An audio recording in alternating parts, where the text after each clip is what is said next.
Halo, selamat pagi, salam sehat dan salam jumpa kembali bersama saya Bapak Ambrosius Silaban dalam pelajaran agama dan budi pekerti. Nah, hari ini kita akan melanjutkan pembelajaran kita tentang tata perayaan sakramen baptis, sakramen ekaristi, dan sakramen tobat. Nah, untuk hari ini kita terlebih dahulu akan membahas tentang sakramen baptis. Apa-apa saja nanti yang berkaitan dengan sakramen baptis akan kita bahas pada hari ini. Nah, sakramen baptis adalah sakramen pertama yang diterima oleh seseorang yang hendak menjadi anggota gereja Katolik.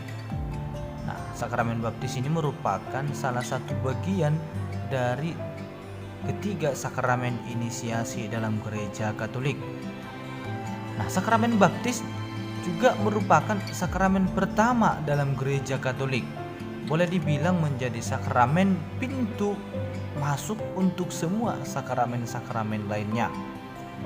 Nah, sakramen baptis ini dapat atau mampu menghapus dosa asal dan dosa yang dilakukan oleh manusia.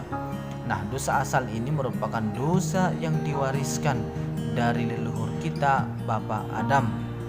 Dosa yang diwariskan kepada keturunannya sampai kita. Itulah dosa asal.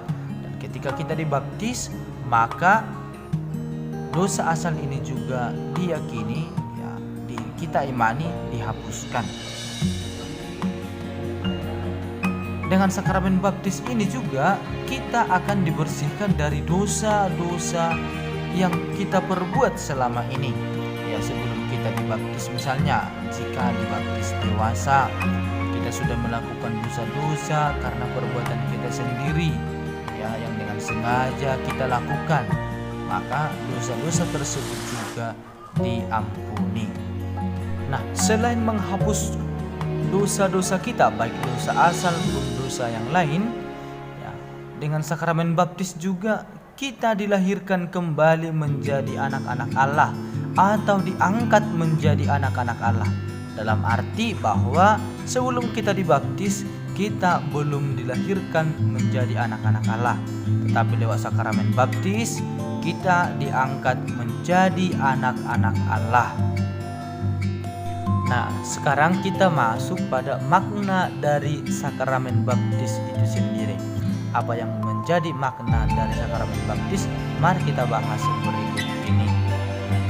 Nah, ada 3 makna dari sakramen baptis. Yang pertama, sebagai tanda pengampunan dosa. Nah, ketika seseorang dibaptis, maka dia juga dibersihkan dari segala dosa-dosanya, seperti tadi yang sudah Bapak terangkan pada slide sebelumnya, di mana manusia itu diampuni dari dosa asalnya dan juga dosa-dosa yang diperbuat sebagai dewasa. Itu yang pertama. Yang kedua, tanda milik Kristus. Nah, ketika seseorang dibaptis, maka dia juga diangkat menjadi anak-anak Allah atau menjadi murid-murid Kristus. Dia menjadi milik Kristus.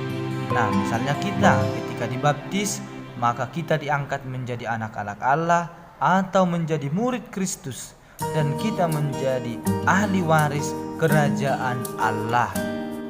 Dan yang ketiga adalah diterima dalam gereja. Nah, ketika seseorang dibaptis, ya, dengan dibaptisnya seseorang itu menjadi anggota yang sah dalam gereja. Dengan dibaptis menandakan bahwa seseorang yang dibaptis itu sudah diterima menjadi anggota yang sah dalam gereja Katolik. Itulah 3 makna dari sakramen baptis itu sendiri. Nah, demikianlah penjelasan singkat Bapak tentang sakramen baptis dan makna dari sakramen baptis. Untuk simbol-simbolnya akan kita bahas pada pertemuan berikutnya.